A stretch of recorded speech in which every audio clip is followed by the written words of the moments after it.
Good afternoon, everyone. I'm Shabira Papain. I'm COO of Best Beginnings. I'll introduce you to our panellists as it's their turn to speak, so you remember who's in front of you and who's speaking. Best Beginnings is a national charity. We're focused on giving every child the best start in life. In today's symposium, we're going to hear from our speakers and then we're going to have a panel discussion. And we've kept about 25 minutes for a discussion so we can have a dialogue with you and have any questions and explore anything that you feel you'd like to explore based on anything you've heard today. So each speaker will have 10 minutes and then Alison will join for the symposium conversation at the end. We're here today because we're really passionate about Baby Buddy. If you've met any of us before, you'll know that 10 minutes each speaker to talk about Baby Buddy is really not enough. We could speak to you all day. And so at the 9-minute mark for each speaker, I'll let them know they've only got 1 minute left.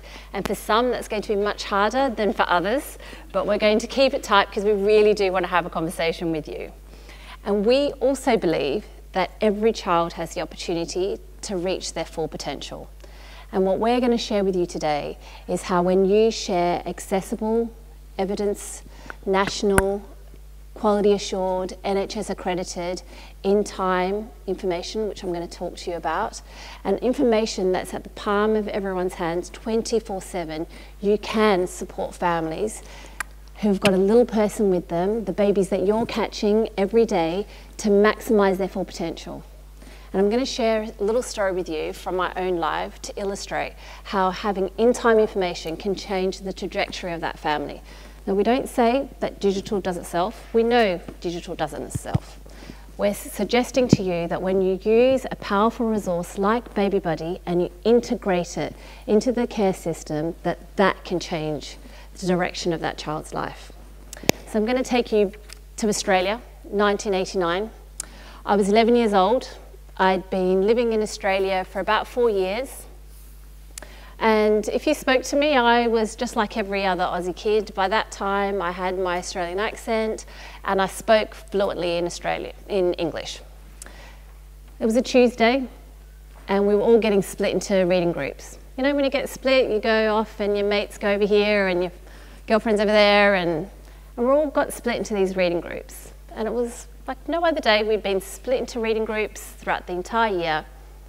But on this day, I realised that all my friends were in other groups. And I was on the group where all the other kids, they spoke no English, like no English. They had just come to Australia. And I was like, there has to be something wrong. Like, these kids don't speak English. I have to be in the wrong group. All my friends are over there, like Chelsea Angels in that group. That's the group I want to go to. So I left my group and I went back inside my class and I went to ask Mr. Simons, I think you've made a mistake because I'm clearly in the wrong group. And as I was about to tell him, Chelsea Angel had gone to Mr. Simons and she was saying, look, sir, my mum wants me to go on this accelerated program and she says I need to do some extra English. What else can I do? And he turned to her and he said, Chelsea, the best thing anyone can ever do is read. Just read. Read loads, and that's your ticket to PIAC, which was the accelerated group. And I stood there, and I thought, why didn't anyone ever tell me to read? Like, how come no one's told me that all I had to do was read? So I waited for her to finish with him, and I went up to him, and I said, sir, I think I'm in the wrong reading group. I'm with the Iraqi kids who don't speak English. And he said, no, Shabira, you're in the right group. And it dawned on me that I couldn't read and write properly. And no one had ever said a thing. But it was that in-time information.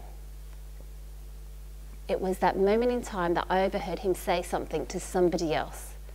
And that in-time information, that changes the trajectory.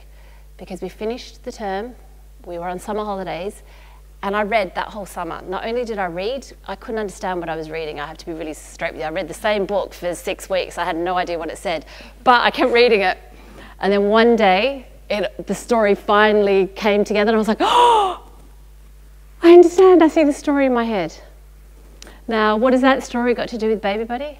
because Baby Buddy is that in-time information. It's not leaving it to chance. It's democratizing access to information. And that's the power. And that means that every contact that you have with families, you're not leaving it to chance. You're making every contact count, because in-time information can change everything. There is no point giving a mum, when she comes to you with everything else, you know, with overcrowding at home, with working 2 jobs, having another 2 kids. You don't know what her family life is like. There is no reason why now, with the technology that we have, that we leave it to chance. When we give her a bag of leaflets, then what, she has to rifle through to remember that one bit of information? What is preeclampsia? What is ICP? Using a tool like Baby Buddy that's been designed with families, for families, with professionals, for health professionals, means that we're optimizing that opportunity. And like the 11-year-old Shabira, who couldn't read and write properly and she didn't even know it, yeah, she had the walls to go up to a teacher and go, "Excuse me, sir, you've got me in the wrong group." It means you don't leave it to chance. You make every contact count. And what we're hoping to do in our symposium today is show you how you can do that. It's not magic, although it feels really magical when you're doing it, and hopefully Carly's going to share some of that with you later today. So there's the 11-year-old Shabira who thought she was a whiz and had to spend her whole summer of 1989 reading a book that she didn't understand, but by the time she started school in February 1990, she knew what she was talking about. And on that note, I'm going to introduce you to Carly. Carly is our head of operations. She's a community development practitioner, and what she brings to Best Beginnings is over 10 years of experience of working with local families, particularly in East London, where we know that there is, you know, high poverty, where there's the seldom heard communities haven't got access always to information, and she works with her team to integrate Baby Buddy into community networks and into local care pathways. Thank you. Thank you. Hello everyone. Hi. As Shabira said, I'm Carly Bond. I'm really excited to be here today, and I'm going to be discussing with you about how the app as a digital tool can be put into every midwife's toolkit as something that enhances conversations and reinforces messages that you already have to say on a daily basis. So we're going to start with showing a little video. Are you a new parent or about to become one? Baby Buddy is the free award-winning mobile phone app for parents-to-be and new parents. Create your own personal baby expert who will guide you through your pregnancy and the first 6 months of your baby's life. Baby Buddy has been created with mums, midwives and doctors, so let them tell you more. As soon as I wake up, I know that there's new information, so I just quickly click on it. I can put the appointments in to help me remember that I've got to be at a certain place at a certain time. Just not only track your progress of pregnancy, but also ask questions. This app really is what I call the future of healthcare. So what you can see from that demo is that Baby Buddy is a digital tool, that it's inclusive, that it's used by many parents, that the video and the resources in Baby Buddy have been co-created with parents, that it works and caters for those groups at risk of poor outcomes. So the app was created directly from the recommendations from Marmot's review, saying that to reduce inequalities, you create universal resources and then target those particular groups at risk of poor outcomes. So this is what Baby Buddy does. So it reaches out to seldom heard communities, to those not in education, employment and training, to young parents, to Black, Asian, minority, ethnic communities, seldom heard communities, to overcome that gap and reduce inequalities, to level that playing field. You know, as Shabira had mentioned previously about the endorsements that we have, it is endorsed by the Royal College of Midwives and lots of other Royal Colleges and leading organisations. It's won awards. I think, you know, what's important for you to bear in mind is we haven't had a PR budget for Baby Buddy at all. We're a charity, right? But we get 5,000 downloads a month. And what that works out to is approximately 10% of the national birth cohort. So we're doing this with no PR budget. Well, how are we getting those kind of downloads? Because we've just hit 250,000 users who have downloaded the app. How? By word of mouth. You'd be surprised how resourceful parents are who want digital tools, because we were told in the Better Births Review that that is something that's really important. We were also mentioned in the Better Births Review as well. So it's really important that the Baby Buddy app was created as a direct result of what we have been hearing in consultation with parents and healthcare professionals to bridge that gap. Now, don't take my word for it. I can say to you, I can talk about Baby Buddy app every day, all day, every day, in work, out of work, on the street, on the tube. I've been known to give leaflets out. Why? I mean, you laugh. Why? Because this is powerful stuff. It's about health literacy. It's about access to information. It's about parents giving that great starting point for their children. And I had a good starting point because my mum was a natural caregiver. But for others who need a little bit more support, I feel that they should get it. And it's not necessarily a natural part as a national resource that people are going to get that evidence, consistent information in one place. So we know this is one way to redress. The particular outcome that I'm really interested in here around the impact, this is in-app feedback directly from parents. It's the one at the bottom that says that nearly 7,000 parents, 86% of them said that they feel that Baby Buddy app helps them get more out of their appointments, because what that means is it's helping them to prepare them and work more effectively with you to get the most out of their maternity journey. You know, so you can see the high numbers there. You can see that over 13,000 parents find the app easy to understand. So these are not small fry numbers.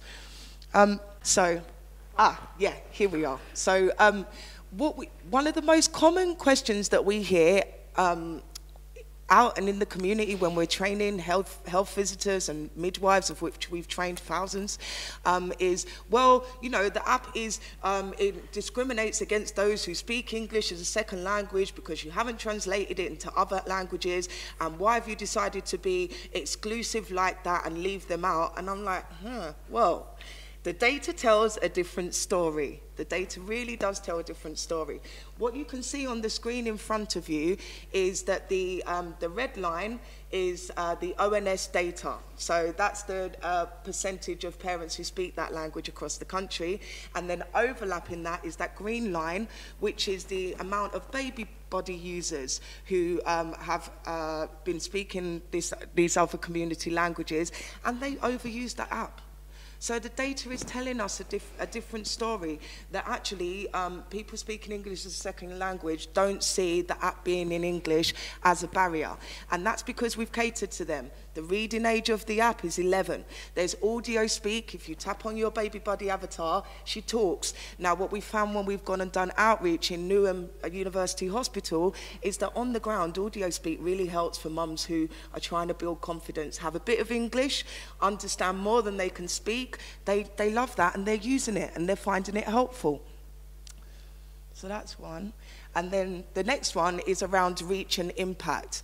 Now, what you can see from the slide on the left over here is you can see all UK users. So this, just to bear in mind as your baseline, is that normally an app would be used by someone approximately 30 times. So this is the amount of times the app has been used across the maternity journey for a parent for a parent. And you can see, so it's extremely high usage is over 250 times, yeah? And that's a quarter of users would use it over 250 times across their maternity journey. But if you speak English as a second language, 61% are using it more than 250 times. And in areas where we've been embedding and integrating the app into local care pathways, I mean, they use it so much. You know, and so you can really see here what the potential is, and some of the presumptions that we might have about language actually get turned on their head when we look at the data slides.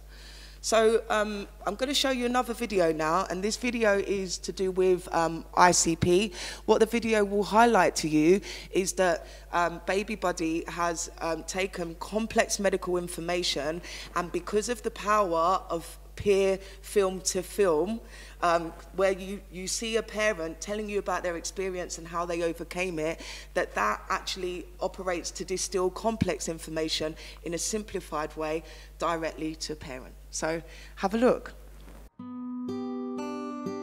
Intrahepatic cholestasis of pregnancy, or ICP, is a dangerous liver disease that affects up to 5,500 women in the UK each year.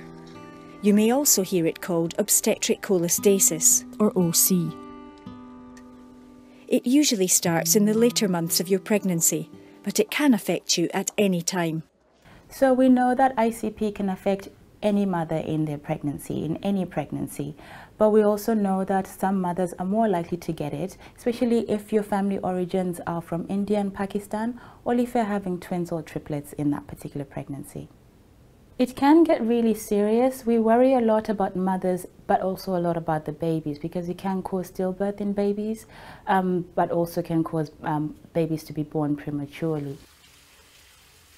When you have ICP, you tend to get a lot of itching. Now, itching can be normal in pregnancy. Sometimes mums can say that it's very specific to hands and feet. You can also get generalized itching everywhere else on the body. The main thing is that if you have itching at any point in your pregnancy, you need to see a midwife within 24 hours. So what is my lasting thought to leave you with? Well, you've just seen a video around safety, the ICP video. What it shows you is that you've got ready-made videos and resources to be able to support and enhance your work as midwives, and enhance having difficult conversations with women, because you've got those complex information being given in a simplified way, which can start a challenging conversation with women that you're in appointments with. So my lasting thought that I leave you with is about Baby Buddy and the glue that it can be to enhance and deepen your practice with women. What I may say is that I can share two anecdotes. One is with an ANC midwife in Hillingdon, who gets women to download as part of their appointments, and then puts their appointments on and syncs it to their calendar with them. What she's found is that there has been a reduction in her do not attends as a result of using that feature within the app. So it talks. The other one I want to share is in Newham University. I was working with a midwife who's very much behind walking during pregnancy and keeping active and all the benefits of that. And so she saw the videos around walking with a bump, and she just was like, wow, this is great, I'm going to be able to use this straight away. And she favorited the videos so she could watch it on live and offline, and literally that's off she went, and she started using it as part of her practice. So I really want to leave you with the thought that this is a ready-made resource that's evidence-based, co-created with parents and healthcare professionals. It's NHS accredited, and it's ready for you to use now with parents. So, you know, don't delay. Download after this, you know, especially those in the UK, you can literally download immediately, and you'll hear about the rest of the global platforms and plans to come. Beautiful. Hi everyone, I'm Nicos Middleton from the Cyprus University of Technology. I'm going to transport you somewhere warmer. I just came from Cyprus last night, and I'm freezing over here. I like that last slide, the glue. I'm going to spend some time talking about our experience bringing Baby Buddy forward to Cyprus. And Baby Buddy has been a glue in Cyprus in more than ways that you can imagine, because it's bringing the health professional community together and created in these last 2 years an interprofessional platform and dialogue on how we can use Baby Buddy to improve the health outcomes of Cypriot babies. So it was 2017, I think, when my team at the Department of Nursing at the Cyprus University of Technology and Birth Forward, which is a local NGO dedicated to improving the birth culture and the birth environment in Cyprus, came in contact with Best Beginnings. And that was not because of the lack of digital tools and resources with evidence-based information in the Greek language. that's not what made us contact Best Beginnings and see whether we can tap on this resource. What made us contact Best Beginnings was the fact that we sensed that pregnant women were not getting as much as they should out of their appointments in Cyprus. There was physician dominance in the conversations, and women were not participating as much as they should and they wanted. Actually, the data that came out of one of the research activities we built in Baby Buddy Cyprus confirms that, but in the interest of sticking to my 9 minutes, I pushed that slide to the end, and I might talk about it only if I have time. So a little bit more about the Cyprus context. We are a small country. We've got a birth cohort of about 10,000 births a year, a bit under 10,000. Somebody would say if there is a place where system change can happen, that might be Cyprus, but we're finding that the resistance to change is quite big, and it's not just about size. There's other problems about the birth environment and culture in Cyprus. We've got a very strong private sector. 70% of births happen in the private sector, so it's a bit fragmented, and it's split down socioeconomic lines. We have a very high cesarean rate, 60% of births are by cesarean, and we have quite a high rate of premature births, 12%. In both those stats, Cyprus is top of the ranks, especially for the cesarean, and top 10, I guess, for prematurity globally. As I already said, there is quite strong medicalization of birth and physician dominance in the communication. And I'm going to share with you some other data that come out of our research from our department. Women do not attend their antenatal classes. There's about 1 in 3 women that would participate in an antenatal class. We don't have any baby-friendly hospitals, even though some hospitals are making that transition now, and there is very fragmented practices in terms of supporting breastfeeding. Breastfeeding is very low, even within the first 48 hours after birth. There has been studies that recorded quite high percentage of postpartum depression, and women don't generally rate the experience of labor very high. So Baby Buddy Cyprus, Baby Buddy Forward, as we called the project 2 years ago, is an EU-funded project that forms a strategic partnership between the UK and Cyprus, and 2 more countries, Germany and Greece, we decided had to come along with us on this journey to learn from the experience and see how they can transfer this knowledge over to their settings. It's a cooperation for innovation, and so the best platform to receive funding to do that was the Erasmus Plus program, the Strategic Partnership for Innovation program. It's a 3-year project, and we are 2 years into the project. We wanted to create a version of Baby Buddy for Cyprus, and as part of that, we built in a lot of research exercises, as we called them, on how to get there. The first thing we wanted to do was to evaluate the cross-national relevance and transferability of the material in Baby Buddy, including and mainly, I'd say, the video material.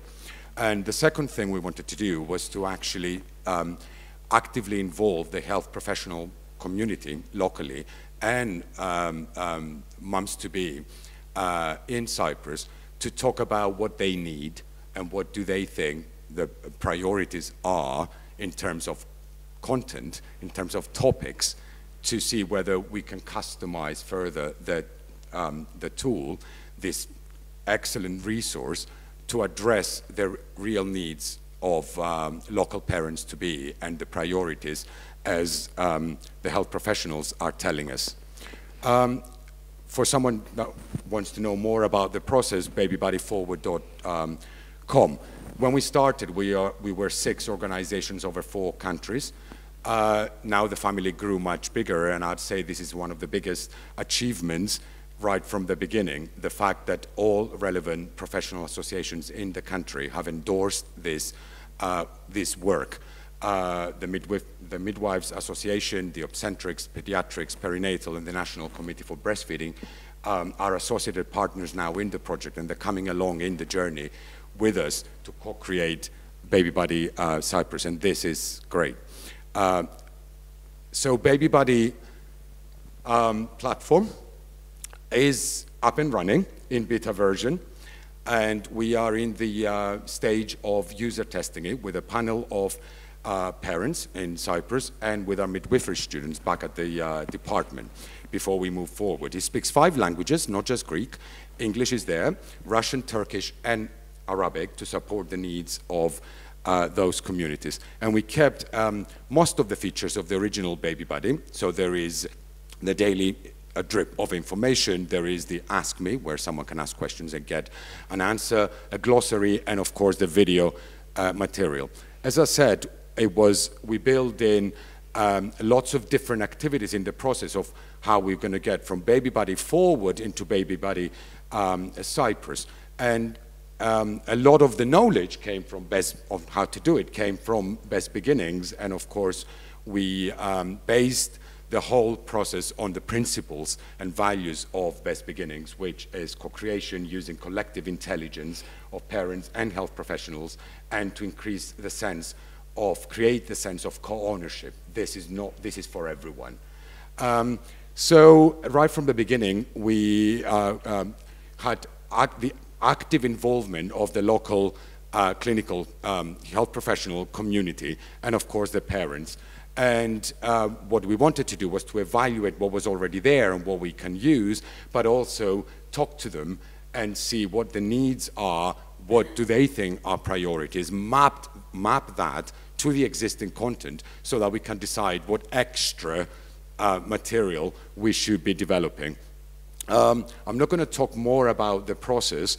I'm just going to focus on 2 aspects of the process. Evaluating the material that was already there and how relevant it is to Cyprus, because I think that's informative, and then a little bit about the Delphi survey that we run with health professionals and parents to see what the local needs and priorities are and whether that is already included in Baby Buddy, and hence whether the resource is easily transferable from what we think is a much higher resource setting to a much lower resource setting. 1 minute.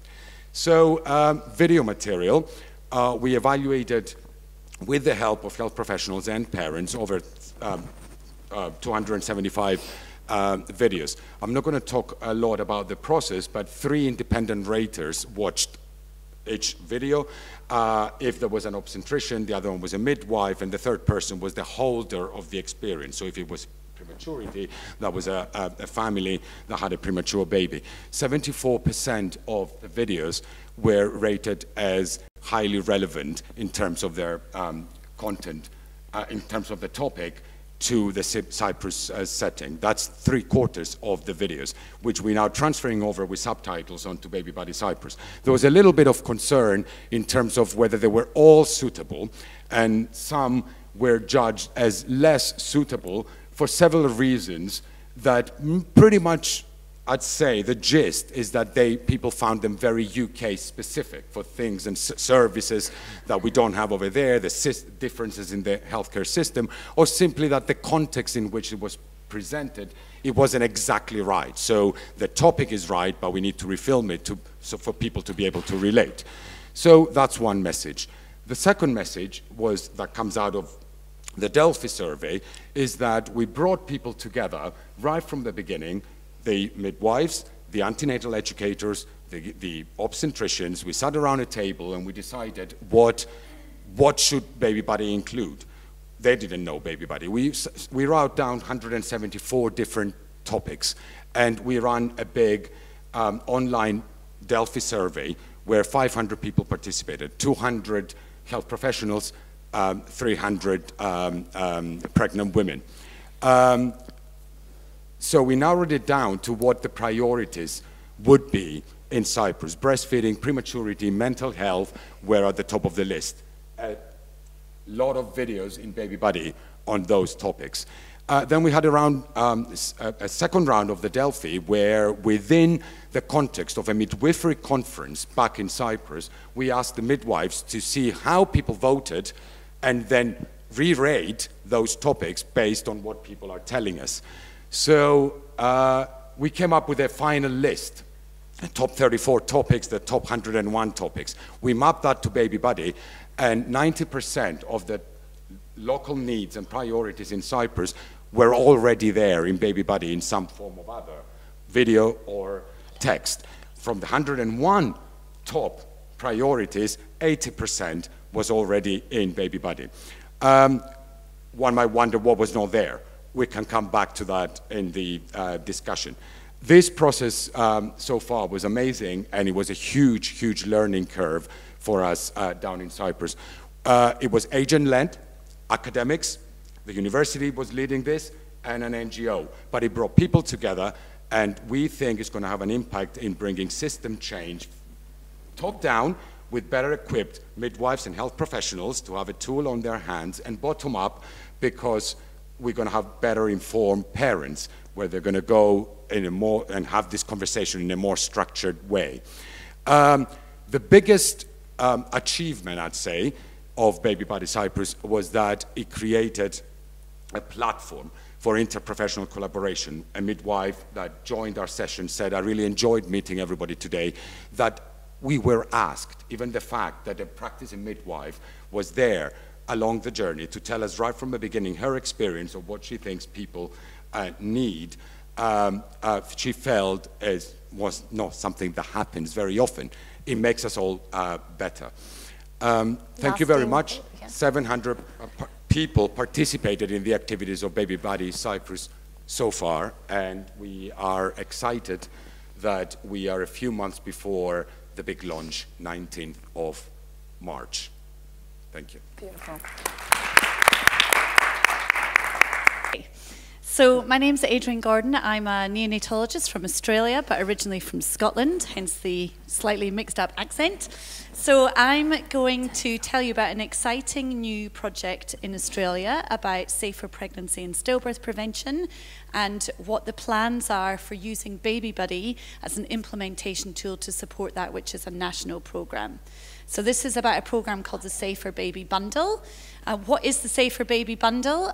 So it's not a bundle of stuff, it's a bundle of education. So this is a national funded project in Australia. It's got 5 evidence-based elements, which are all about things that there is an evidence base, but there is a gap in getting that into practice.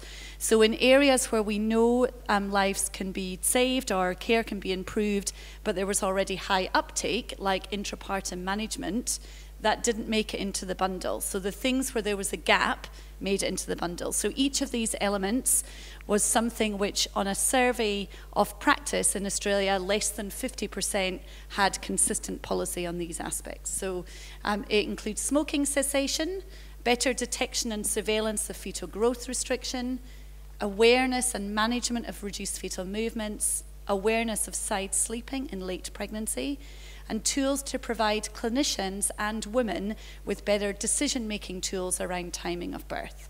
And I'll go into each of these in a little bit more detail. But the goal of this program is to reduce stillbirth by 20% in late pregnancy by 2023. And so why do we actually need to focus on late pregnancy stillbirth? This is data from the Lancet series in 2016, looking at the rate of stillbirth by country on the right and the rate reduction on the left. So globally, 3.5 per thousand, 28 weeks and above, in terms of the stillbirth rate. In Australia, we've had a very small reduction. We are ranked 15th. If we got down to the rates of the countries which do well, so those countries down the bottom are mainly Scandinavian countries, Norway, Finland, public health care, less inequity, continuity of midwifery care. If we could do as well as those countries, we could get down to about less than 2 per thousand. And you can see there the UK there as well, obviously has been focusing on this for some time as well. So we know that bundles of care can save lives, and we know that through 2 a similar but slightly different bundles, there has been a 20% reduction. In England, the Saving Babies' Lives bundle was reviewed in certain hospitals. In those hospitals, there was a 20% reduction. In Scotland, the Quality Improvement Initiative has led to a similar reduction, but for the country. We launched this in Australia on the 15th of October. For the midwives in the room, I think you would know the significance of that date. It's International Pregnancy and Infant Loss Day. For people who want to go and look at these resources, they are freely available for clinicians. That is the website there. They're CPD accredited by our colleges in Australia. And they're designed for use on all mobile devices. These are the clinician resources. And what we're hoping to do, and are on the way to do, is to enhance these clinician resources with Baby Buddy Australia to make sure that this translates to information in the hands of women. So at the moment, those clinician resources that were launched are on all mobile devices. There's case studies, which clinicians are very used to using for learning. And there are videos and tools like posters and flowcharts that people can use in their practice. So what we are doing is co-creating Baby Buddy Australia, initially very focused on these components of the Safer Baby Bundle, because that's where our funding has come from, although we're absolutely aware that it's a much broader resource than that, but this is a great place to start in terms of a national initiative. We want to co-create Baby Buddy Australia to empower women. We're building on some of the resources that are within the app already. 25 films in the app were focused on improving outcomes, reducing stillbirth and maternal mortality through something called the Our Chance Initiative, which was a collaborative with Best Beginnings, NHS England and SANS a few years ago. So 25 films in there already, which are perfectly aligned to the sort of information we need for the Safer Baby Bundle. For each of the elements, I'm just going to give you a quick glimpse of the sort of existing content there is, and for the elements that we're going to have to create new and Australia-specific content. So first of all, initiatives to help prevent smoking in pregnancy. There are lots of videos on this in the app already. And for those of you who don't have the app, I encourage you to go in, look at this. You can look at videos, go to categories, go to antenatal care, search for smoking. You can find this in all sorts of different ways. So there are video content in there already. There's also some goal setting and specific advice and Q&A about smoking. And you can set yourself goals about cutting down or quitting or appointments for that particular component. In terms of fetal growth restriction, there is some information in the app already around is my baby growing, what you can expect to happen at your visit with your midwife. And that complements the sort of information we have in these clinician tools. So we're hoping this will reflect back and forward for the information for clinicians and for women. In terms of movements, there's a lot of content in Baby Buddy already about what movements are normal, when you should start to feel them. So very nice peer-to-peer information about a couple who are a young parents talking to each other about what's normal and when you start feeling the baby, as well as the important things of what to do if you feel this is not normal for you. We have created, through focus groups and surveys across the country in Australia, some information around movements that is in line with the national policy. So the content within Baby Buddy app will be absolutely informed by what we've done locally with movements. We've also run a very large trial called the My Baby's Movements trial, which had its own freestanding app. And the learnings that we've got from that trial of about 250,000 women will again be incorporated into Baby Buddy Australia. In terms of sleep position, a very translatable advice about going to sleep on your side, either left or right in late pregnancy, may halve the risk of stillbirth. We know that there is double the risk of stillbirth in studies that look at that particular risk factor. Very modifiable information needs to be in the hands of women. And again, we've got mixed methods work in Australia that has created content with Aboriginal mums about, what's the right message in terms of sleeping on the side. So all of that will come back and enhance what is already in Baby Buddy. But for one of the elements, we really need to create new resources. And this will also benefit Baby Buddy UK, and this is around decision-making around timing of birth. And we heard the comment in the plenary this morning about induction at 39 weeks, and it's obviously very pertinent to midwives. It's quite controversial, but these decisions are being had all the time. In countries with the 60% caesarean rate, it's contributing to the 12% prematurity rate, and ways to actually get information in a balanced way, delivered in a balanced way, is a challenge. So we have some resources already in Australia through an initiative called Every Week Counts, which are going to be incorporated into Baby Buddy Australia. And you can see here on the right is our first workshop. We have some maternity care workers there who work up in Cape York, which is very remote in Australia. They're very keen to have resources that are in the hands of women where they actually are, say, 700 to 1,000 kilometres from a healthcare facility. We also have Indigenous reference groups that are aligned with our stillbirth prevention initiative. And Loretta there on the left is a PhD student who's been working with Baby Buddy for some time. So this is just some of the quotes from that first workshop, and I need to put my glasses on to read this actually, it's slightly embarrassing. Okay, so yes, most of the video content, and this is very similar to what Nicos was saying, most of it is relevant and suitable with minor adaptations. So the comments that we got are really around about setting. They're not around whether the people are the wrong people or the information is the wrong information. It's about, could the nurse not be wearing an NHS uniform, for example. So these are very minor, easy to make changes. Love the app, Just What Australia Needs. That we like that one, we pop that in. And I don't think there's a problem with accents. So people were concerned that, you know, in Australia, there's such a wealth of accents in the UK, and in Australia you just get like more slow. You don't necessarily have these very different accents. So there were some concerns around that, but it's very multicultural countries, that was not felt to be a problem. So that's some of our early feedback. And our plans are to launch the beta version, so similar to Cyprus, to launch the beta version at this conference in October 2020. It's just after Pregnancy Loss Week, and we're hoping to showcase Baby Buddy Australia in line with that Safer Baby Bundle programme as the first phase at this conference next year, which we'd be delighted to receive people to. At this stage, I just want to formally introduce to you our CEO and founder of Best Beginnings, Alison Baum. Alison is a biologist by background. She's a mum of two. She's a filmmaker. She's a pioneer.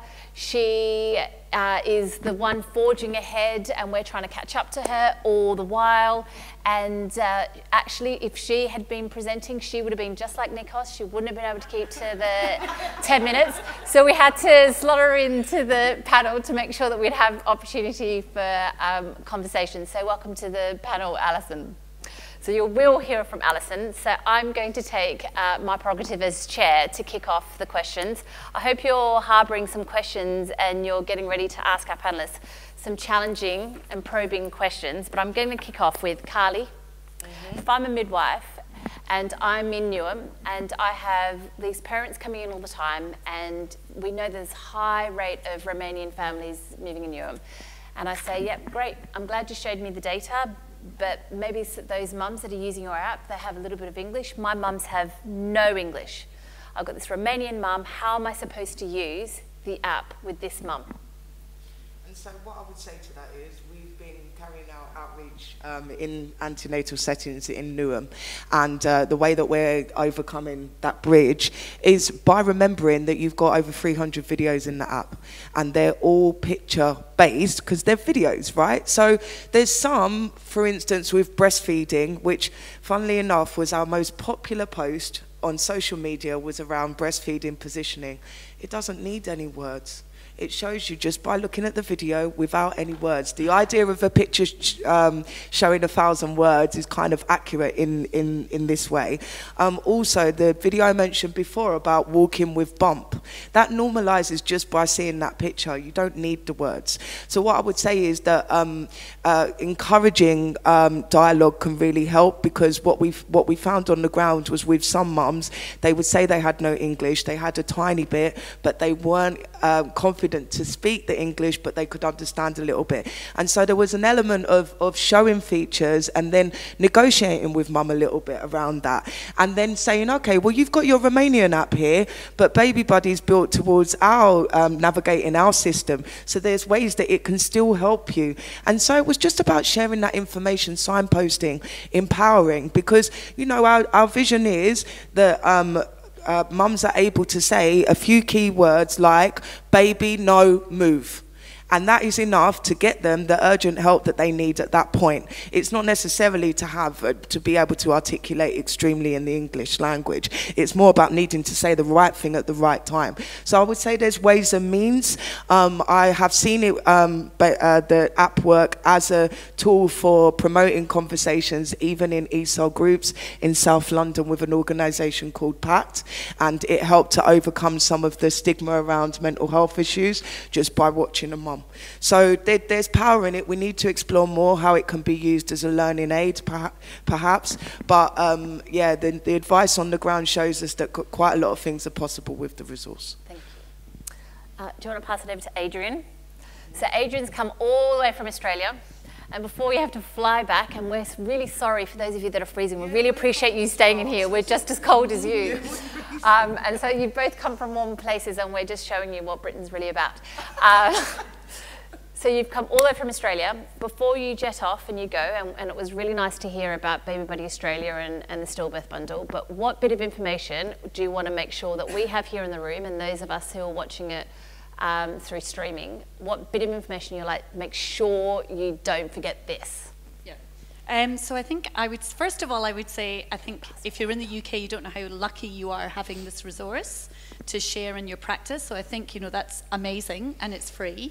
But I think what I would really like to highlight is we do have some evidence that this improves health outcomes. So on your tables, there is an A4 piece of paper which shows some recent data on uptake of breastfeeding and duration of breastfeeding improved in Baby Buddy users through something called the Babel study. So I think that is really important. So not only is this taken up and used more, but that increased use seems to translate into better health outcomes. And if we can just improve breastfeeding, that offers benefits, obviously, globally. So I think that's my message. Okay, beautiful. Pass over to Alison. All right, Alison, there are loads of apps. I'm a midwife. The mums, every time they come in, they've got another app. There's one that compares it to vegetables. The one that compares it to vegetables, one compares it to fruit. There's loads of apps. And women are using Google. Why should they use Baby Buddy? Why your app? First of all, it's not my app, it's our app. Some people have said it's almost like a national treasure here in the UK because it was created collaboratively with parents and multidisciplinary professionals. It was created to directly inform and empower you. So if I'm talking to a mum, this app is for you. It's like your digital best friend. You get to choose what your buddy looks like, everything from her hairstyle to her handbag. It feels peer-to-peer. It is peer-to-peer. But unlike what you sometimes hear from your friends or on the web, you can trust what you read in it, because every film and every bit of written information has gone through our editorial board and is quality assured. So it's that idea that here is a free app, an advert free, that can give you the knowledge and confidence to look after your mental health and your physical health, and to help you maximize your baby's potential. Beautiful. Okay, Nicos, this is my last question, then I promise I'm going to give it to you. This has come from conversations with some of the delegates who came to our stand, particularly those who are not in the UK and not in countries where, like us, we're so lucky to have midwifery-led units, for example. So could you just share a little bit about how you've used the opportunity of having Baby Buddy to give midwives more power and more of a voice in the Cypriot health system? All right. So I have 1 minute for this. 45 seconds. The experience, it was a huge learning curve for us as well. Bringing so many people together to sit at the same table, around the same table, and find a way forward and in fact give the midwives a voice in a country where they don't have as strong a voice as here. I'd say if this was coming from the Ministry of Health itself, it wouldn't have happened the same way. People would have felt that somebody was giving them orders. If it was coming from the midwives themselves exclusively, I'd say you wouldn't have had the same success, because then they wouldn't have all the physicians around the table. I'd say the fact that this was university-led helped a lot, because it created a safe environment where people would sit around the table, and the university was coordinating this effort. But in this way, it legitimized the role of the midwives as an equal partner in a country with 60% cesarean rates and no midwifery-led care. Wonderful. Okay, so it's over to you. Katerina's got a microphone, yes? Adrian, I hate to come all this way and ask an Australian-specific question, but I just wonder, when you say you're going to launch it in Brisbane next year, or later this year, does that so what aspects of the app will be available in Australia or in Cyprus where you've got a modified version of it? What other aspects of the UK app are then available? So the aim for Australia is that all the pregnancy content of the app will be available, and the content that relates to the 5 bundle elements will be enhanced, and the pregnancy content will all be made Australia specific, so in line with the pregnancy care guidelines. So there's quite a lot of work to do to make sure that all of those things are aligned, and the definitions and everything are aligned to Australia, but that's why it will take that year. But not the postnatal at this point, unless we get extra funding. So just to add to that, I think one of the reasons we were very excited about doing a project like Baby Buddy Cyprus or Baby Buddy Australia is we see in order for us to really address inequalities and to address those outcomes, we need to create information that's seen as a whole, because as a family going through, you might not be thinking about stillbirth, or you might not be thinking about mental health. It's about that in-time information again. And so although the focus for Australia and the funding is on stillbirth, the families will get their whole content with the stillbirth content sitting within it. So it's a holistic approach. So all the antenatal content, that journey that parents have, that, on day 3, they might get, your baby's the size of, this, and this is what your baby will be doing. You would still get that, but with a particular focus, a little glance towards making sure that every family has in-time information to ensure that we reduce that risk of stillbirth. Yep, any other questions? We had, okay, 1, 2, and then 3. Hello. In terms of providing information for the whole family, do you have any ways that you promote Baby Buddy app to partners, to mother-in-laws who have such a critical role on things like, from where I'm coming from, breastfeeding success and those kind of aspects? Let's answer that one in 2 questions. So let's answer how we're doing it right now and how we envision doing that in maybe 6 months or in a year's time. So do you want to take how we're doing it now? Yeah. So currently, Baby Buddy is primarily for mums. And we have been planning since 2010 to create the version for the dad, the partner, the auntie, the big sister, the mother, the kind of the family approach. Funding has been our rate limiting factor. But because it had always been our intention to create the version for the whole family, at download, we capture information of who is using Baby Buddy. And despite how mother-focused this current version is, we have had more than 7% of the users are fathers. So we've had more than 15,000 fathers downloading and using Baby Buddy. What's interesting, Carly mentioned some of the in-app data. She showed some feedback data. When we look at the data from fathers, that was mother data that was shared before. The fathers who are using Baby Buddy find it every bit as useful as the mothers. So there is unequivocally this enormous need to engage the whole family. That old adage, it takes a village to raise a child. So our plan is to create the new version of Baby Buddy, which will be for the whole family. And we are going to be getting underway with that work And depending on funding, the aim is that by early 2021, that version will be ready for launch.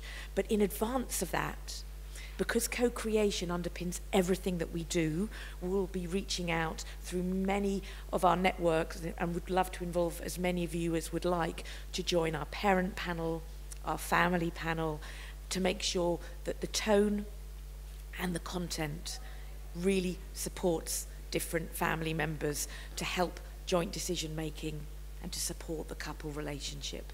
Yeah, I think it's really important at this point, whether mums and dads or partners are together or not, it's really important. And so we want to make sure that Baby Buddy and the new version of Baby supports the kind of families that we're part of and not the one that we imagine everybody is in.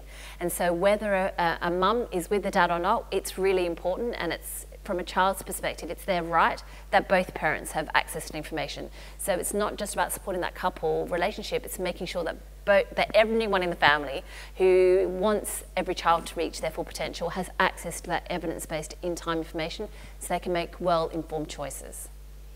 So we had, yeah. They've given us a bit more time, yes. Hello, my name is Catherine Williams and I'm an English service user advocate and evidence enthusiast. So really it was a gentle point, which is around the Saving Babies' Lives Care Bundle, certainly in the UK, and I've just been reading Alexander Hazel's comments in the evaluation. We don't know that there's a causal link with the reduction in stillbirth. It's certainly very interesting, but from an evidential point of view, it isn't proved yet, and that's really important. I'm absolutely a fan of the Baby Buddy app. No, Alison and Shabira, lovely to see you today, and nice to meet Carly as well. Hello, that was a lovely presentation. So yeah, some really important work going on, but I guess almost just a hint of concern from me around shaping it to the clinical care bundle like that rather than keeping it more general. I hear what you're saying about all the other information will be in there, but when we're at the stage we're at with the evidence, it's interesting. I can see the merit in it because the elements individually, in public health terms, are important, but there is this tendency in public policy, we see it in the UK, to have a very narrow focus on what safety means, a very narrow clinical focus. So my immediate question is, where, given the Australian birthplace study is just out, where is the evidence on midwifery units and that sort of thing? Yeah, so no, I totally hear you. So obviously in 10 minutes there was not enough time to go into that. So that 20% reduction, I never said that was causal, and that's from the Widows paper evaluation in the hospitals that they chose as research sites, where only 42% of practicing people in those sites had even heard of the Saving Babies' Lives bundle. So that, as I mentioned, is not for the country.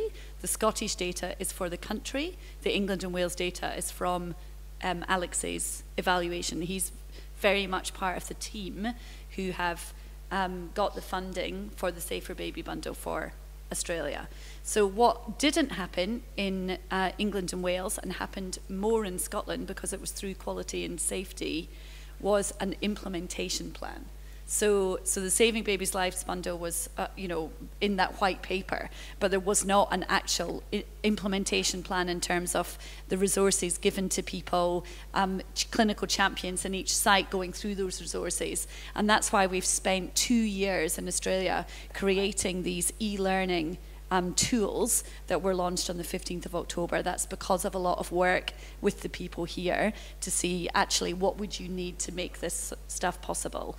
So, and because of the interest and the funding, that's how we've got the funding for Baby Buddy Australia. But as I said to Kate, it would be all of the pregnancy components. So would all of the pregnancy part of the app would be adapted to be Australia context specific. It's just that those particular elements, the content needs to be identical to the content in the clinician resources developed for the bundle. So that's why we're focusing on those bits for that presentation, but it will be the whole pregnancy part of the app, because we absolutely recognise that it's not a single tool, and we've learned that very strongly through the My Babies Movements trial, that a single tool for a single behaviour is not enough. Yep. Are there any other questions? Yes, these two. We've got time. We've been given, sorry, I should have said, we've been given a few extra minutes of time to stay in the cold room that we're enjoying. got my big... Oh, we should have shared. So I'm okay. Carly, I was wondering if you could just talk a little bit more about what strategies you're using in the community to try and encourage use of the app. Yeah, so one way is to obviously share the evidence base and why women might want to use that app over other apps that is NHS accredited. The quality assurance element, because you know, lots of women use lots of different apps. Why choose this app? So we talk about that. But the most important way as a healthcare professional, or even as a community development worker like ours, is to engage by just show what it does. Like the strategy is that when you show how it can support and help parents and enhance, when they see the videos and then they realise, right, they've made like over 300 videos for us. It stands on its own. When you put in an appointment and then it syncs to your calendar and sets you a reminder for the day before, so if you're feeling a bit forgetful, you can make sure you've done your preparation questions and looked into things. It really shows how it can enhance for parents, and they're always very bowled over. And then the last part I have to talk about is this. I have to talk about this little avatar because she's wearing a hijab. And so we know about representation in film and on TVs, and we've made a point of being inclusive. So you see diversity, and for lots of our users, they would have never seen an avatar of a woman wearing a hijab before, and they're just bowled over by it because they're seeing themselves. So with all of those messages, and once women get using, and they particularly love today's information, once they they get addicted to it, and they realise the value of it, and that they're being almost held in this relationship with this avatar and the baby buddy expert. So, yeah. So strategically as an organisation, because we said at the beginning, digital doesn't do itself. What that means is the app is freely available on the App Store. It's not going to jump out and, you know, we don't have a marketing or PR budget. It's not going to jump out and going to change lives. What changes is the three phases in which we work at. So we work at influencing policy and practice. So we work with policymakers and service providers and shapers to ensure that we're part of that voice and take women's voice to that space. We work with frontline professionals like yourselves, and the next bit is the community networks. So Carly's team work with those frontline professionals and community practitioners. That means the peer-to-peer supporters. That means grassroots organisations. It means children's centres. It means libraries. It means wherever people are at, we're going to it, schools. And we're training both those midwives and health visitors and children's centre staffs, and we're training the peer supporters, the volunteers, those small voluntary sector organisations that are completely vital because they're seeing who the rest of us don't see. And we're training them. So Carly and her team go down there. We've got 2 community development practitioners actually supporting the integration of Baby Buddy, Marcia and Tara over there. And they're going and they're just working with those peer-to-peer supporters. And they're going there every week, week in, week out. And we get funded through trusts and foundations mostly for that work to make sure that everybody's got Baby Buddy. Because why should those grassroots organisations be creating their own digital platform? They shouldn't. It's there, it's really available for them, and so we work with them so that informs what they're already doing, and they've got this. Yeah? There was another question, it was Julie.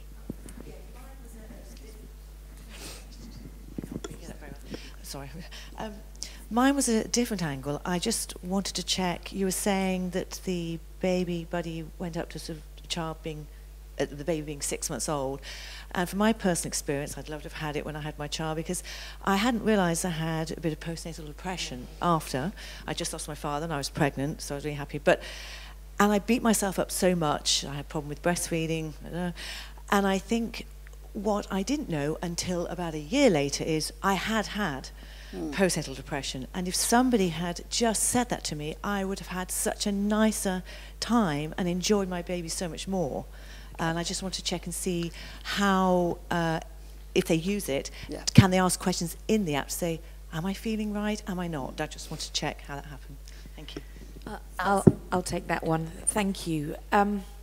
So the first thing to say is it does currently only go to 6 months, but we are committed to taking Baby Buddy to the 5th birthday.